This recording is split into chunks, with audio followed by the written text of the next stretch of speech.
Ayon po ang simula ng pagtawag sa kanila na Shia, at yon ang ibig sabihin kung bakit may Shia at kung bakit may Sunnah, Ahlus Sunnah o kaya Sunni. Bismillah, mga kalahat. Assalamualaikum warahmatullahi wabarakatuh. Parang masyado nang dumadami ang ating mga komentor, mga captioners tungkol sa Shia at ang Sunni. Kaya sa video ito, inshallah, gusto ko lang makisali or magbibigay ng aking nalalaman. Basic lang ito, kung ano ba talaga ang ibig sabihin ng Shia at ano ang Sunni o kaya Ahlus Sunnah. Okay. Una, ang Shia, ibig sabihin po ng Shia ay sekta. Sect. Or ito ay mula sa Arabic word na musya'a. Ibig sabihin ay followers o kaya supporter. Ansar, ang tawag sa kanila ay Shia. At ang Sunnah naman, ang Sunnah ay yung buong puso't isipan, ang buong puso't isipan na sumunod sa kung ano ang katuruan ni Propeta Muhammad sallallahu alaihi wasallam. Now, bakit silang natawag na Shia? Ito ay nagsimula ng nawapat o kaya sa pagkamatay ni Propeta Muhammad sallallahu alaihi wasallam. Nang yumao ang mahal na Propeta Muhammad sallallahu alaihi wasallam, sa araw na yon nagkaroon ng mga questions among the followers ng mga sahabi kung sino ang papalit, humalili o kaya ang magiging successor niya sa kanila, sa mga followers, sa mga sahabi.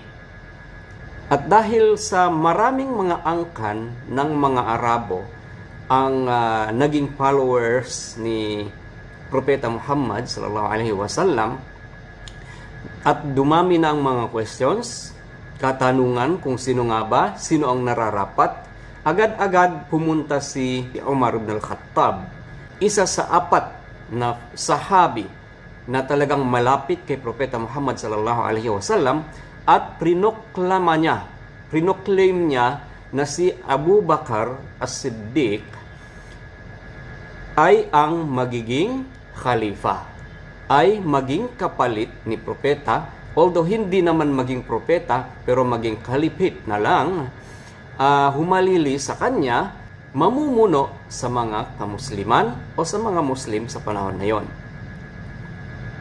So, dahil dyan, marami na ang sumang-ayon, at dahil si Abu Bakar as-Siddiq ay ang pinakamalapit na sahabi na follower ni Propeta Muhammad sallallahu alaihi wasallam sa kanya, at the same time, biyenan din ni Propeta Muhammad sallallahu alaihi wasallam, dahil ang huling asawa ng propeta ay si Aisha radhiyallahu anha, na anak ni Abu Bakar as-Siddiq. Pero hindi yon ang basehan. Ang talagang nakikita lang ni Umar ibn al-Khattab na siya na lang ang ipapalit, siya na lang ang mamumuno muna, dahil siya nga ang pinaka-maedad at siya ang pinakamalapit kay Propeta Muhammad sallallahu alaihi wasallam.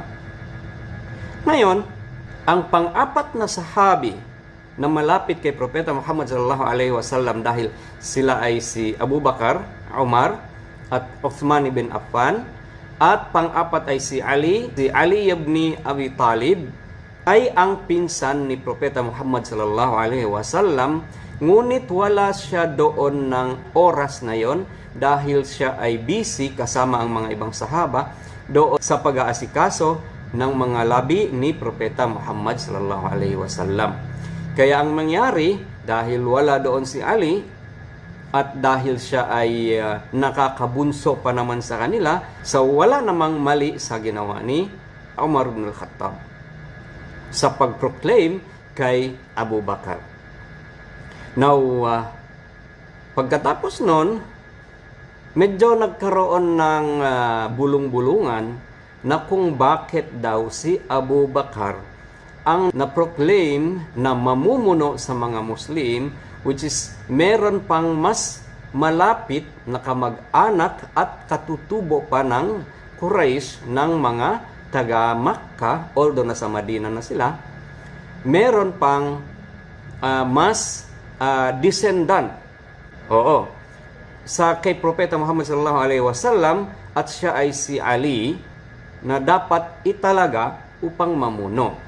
Kaya at that time, may mga magtayo na ng bandila kumbaka, na ang gusto nila ay si Ali. So sila ang mga Shi'atu Ali ibn Abi Talib, sila ang natawag na Shia. Yung mga tumayo bilang supporter naman na magrarally o kaya magsasabi na dapat si Ali ang magiging humalili o kaya magiging successor ni propeta o kaya ang mamumuno sa mga Muslim sa panahon na yon. So yon ang simula na natawag na sila ng Shia. Ang mga follower nito ay ang Shi'i. At ang marami, sila ang mga Ahlus Sunnah, ang mga Sunni, yun ang kasama, yun ang mga sumunod o sumang-ayon na sa proklamasyon ni Omar kay Abu Bakar para magiging kalipate kay sa mga Muslim. Ayon po ang simula ng pagtawag sa kanila na Shia, at yun ang ibig sabihin kung bakit may Shia at kung bakit may Ahlus Sunnah o kaya Sunni. Now, hanggang sa kahabaan ng dekada nang lumipas at ang humalili naman kay Abu Bakar ay si Umar ibn al-Khattab ang na-proclaim na naging khalifa. Tapos kasunod naman na si Uthman ibn Affan ay ang pangatlo sa apat na sahabi na malapit kay Propeta Muhammad sallallahu alaihi wasallam, at hindi pa rin naging si Ali. Kaya yun, talagang tuloy-tuloy ang pagrereklamo ng mga Shia, mga sekta ni Ali radhiyallahu anhum jami'an. Hanggang sa doon na, ito na.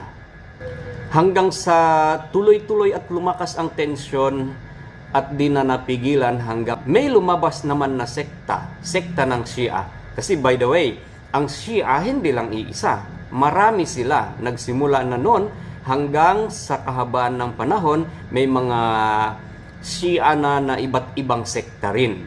Meron Isna Ashariya, 12 imams lang. Meron Ismailiya, meron Ar-Rafida, at may iba't iba pa silang sekta ng Shia rin. Pero isahin lang muna natin ang kwento hanggang nang napatay si Uthman ibn Affan at ang pinagbintangan ay mga supporters ni Ali radhiyallahu anhu ang pumaslang sa kanya, hanggang pilitan na at dapat naman talaga ang sumunod na ay si Ali radhiyallahu anhu na ang magiging khalifa.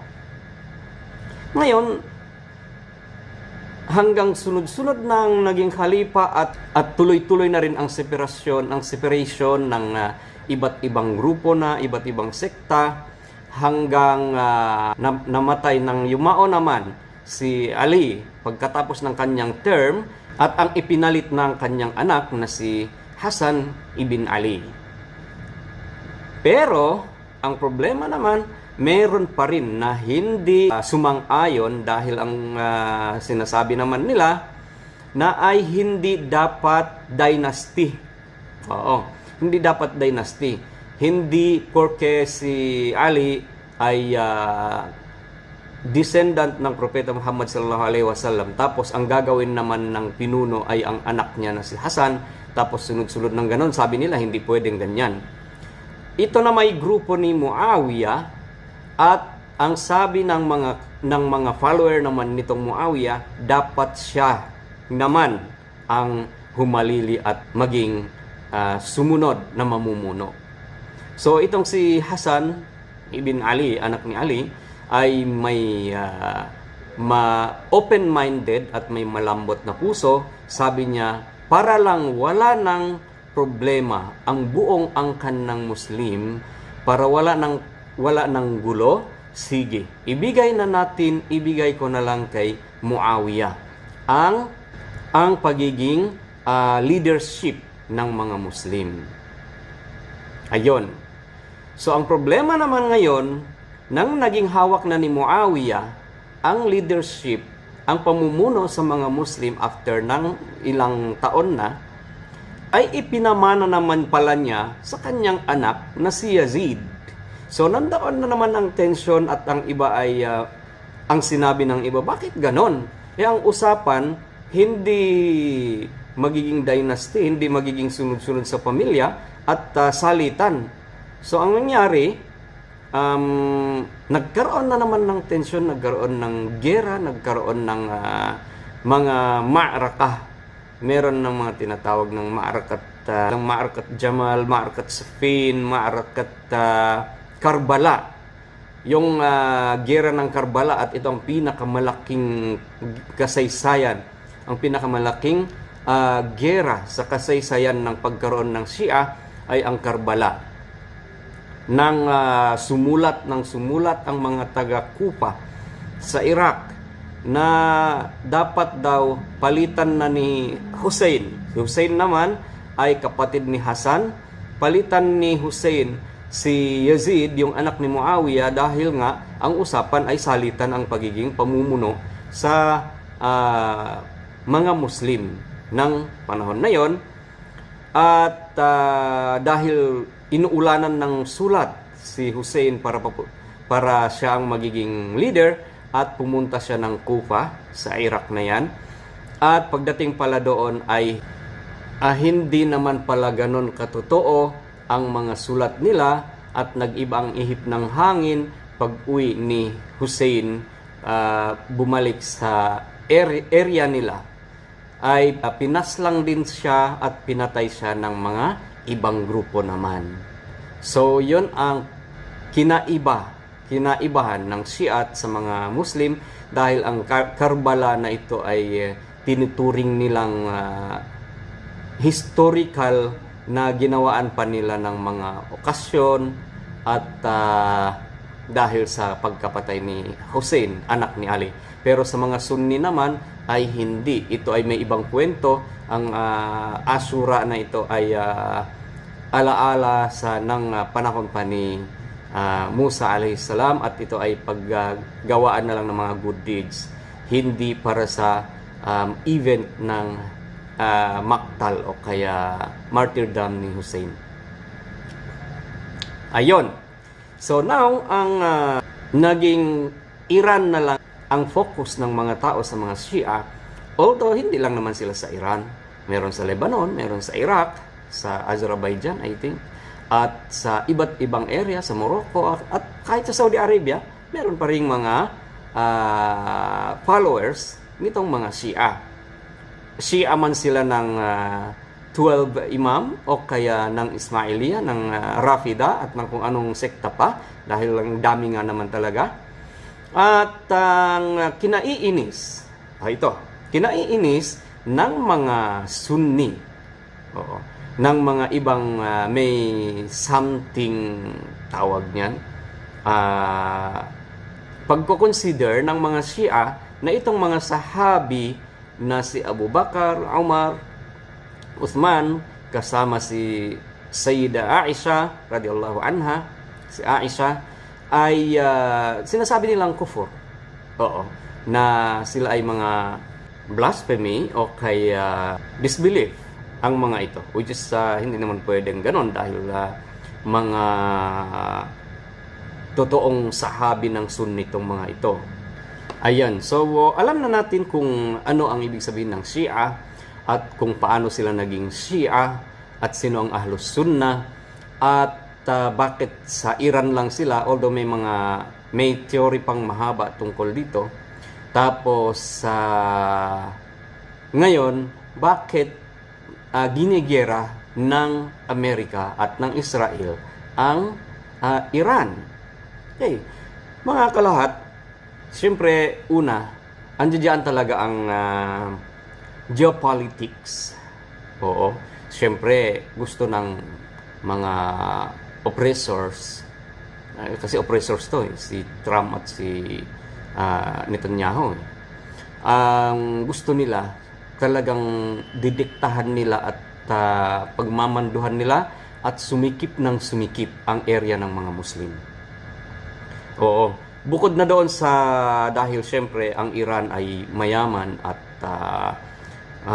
dahil sa langis, dahil sa natural resources na iba't ibang natural resources na meron ang Iran, at dahil sa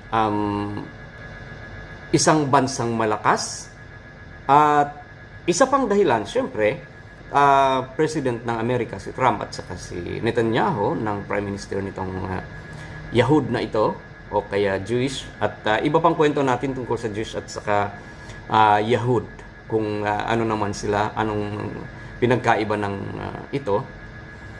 Ang dalawang ito ay magka-vibe sila. So dahil ang napapansin ng para sa akin ganon, dahil ang napapansin ni Netanyahu, ang delikado ay pag ginigera nila ang Gaza, ang Iran lang talaga ang may lakas ng loob para gumanti, para tumulong sa mga Palestinian. Kaya magkasundo ang dalawa, gusto nilang durugin ang Iran, which is hindi nila alam, ang Iran ay nakahanda na at hindi nila basta-bastang patumbahin ito. Ayun. Kaya now ang ginawa nila, pinagkaisahan ng dalawa, gusto nilang pabagsakin ang Iran, pero mahma kan, sabi ng Arabic. Oo. Ayun. Siyempre, isa pa nito ay ang hindi talagang mawawala, ay gustong pag-aaway-away ng mga disbelief, ang mga may ibang pananampalataya at ibang nasa utak nila, ay gustong pag-aaway-away ng mga Muslim countries. Ayun. Talagang isa to sa mga purpose nila. Hindi yan nila maitanggi na ito ay isa sa mga dahilan. At syempre, dahil gusto nilang isa-isahin talaga, mawawala o kaya patumbahin ang mga Muslim countries. Ayun. Kaya lang, syempre, ang Iran, ito lang ang nag-iisang bansa na ayaw makipag-alyansa, ayaw makipag-agreement sa kanila na sumunod sa mga dikta-dikta ni Trump o kaya ni Netanyahu. Kaya ganun ang mangyari. At doon naman sa pagbobomba ng Iran sa mga kalapit na bansang Muslim, siyempre hindi naman talagang maiwasan dahil may Amerikano diyan, may base, may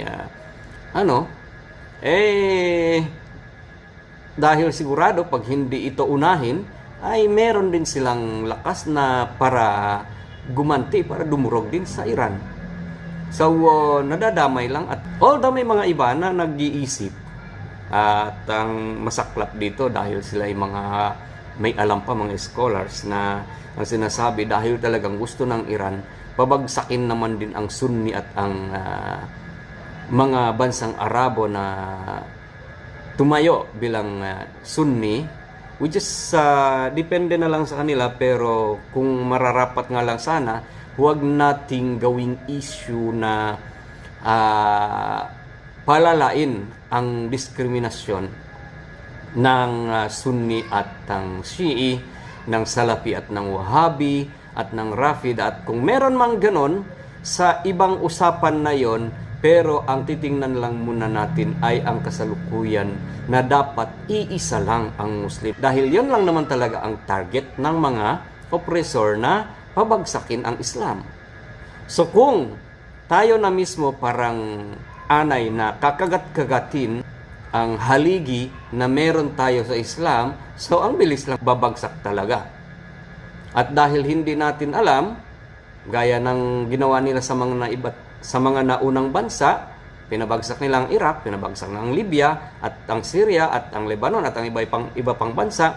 Ang hindi natin alam, pag hindi ito matapos ni Iran, nitong Israel, ay hindi imposible may isunod na naman silang bansang Sunnaman o Shia, kung ano man, basta bansang Muslim. Kaya mga kapatid, isintabi na lang muna natin ang pagkasekta-sekta ng kung ano ka. Ang importante dito ay maipakita natin or tanggapin na natin. Ang importante ay tanggapin natin ang Iran bilang isang Muslim country na ay tumayo lumaban sa mga dikta ng mga kuffar o kaya ng mga oppressors. Or else, sana na lang ay maging neutral na lang tayo kung talagang hindi man natin kayang panindigan or suportahan kahit sa mga post man natin o kaya kung di man natin matanggap na ang Iran dahil nga sa ginawa nila sa mga nauna o kaya sa mga plano nila sa ginawa sa mga Muslim communities. Kung di man natin kaya yon, samahan ang Iran, maging neutral na lang tayo. At dahil syempre, ang mga taga-Gaza na ginulo rin ng mga Israel, ay sila ay sunna naman at wala rin tayong magawa. Hanggang ganun lang din. At least, ang Iran nagpakita ng kanilang suporta. So sa atin, di man natin kayang matanggap ng ganun, ay mas magandang maging neutral na lang. So, yun po ay may humble tops lang, knowledge at hanggang sa susunod na kwentuhan naman natin. Ang huli, meron lang akong isang tanong sa mga kapatid na may napag-aralan nila kung isa sa tension ng Shia at ang Sunni, kung bakit si Aisha radhiyallahu anha na may galit nga kay Ali. So, kung sino pang may alam nito, pwedeng maipakilagay na lang sa comment section natin. At sa susunod inshallah, i-tackle din natin na pag-usapan kung ano ang dahilan sa ating konting nalalaman. Wassalamualaikum warahmatullahi wabarakatuh.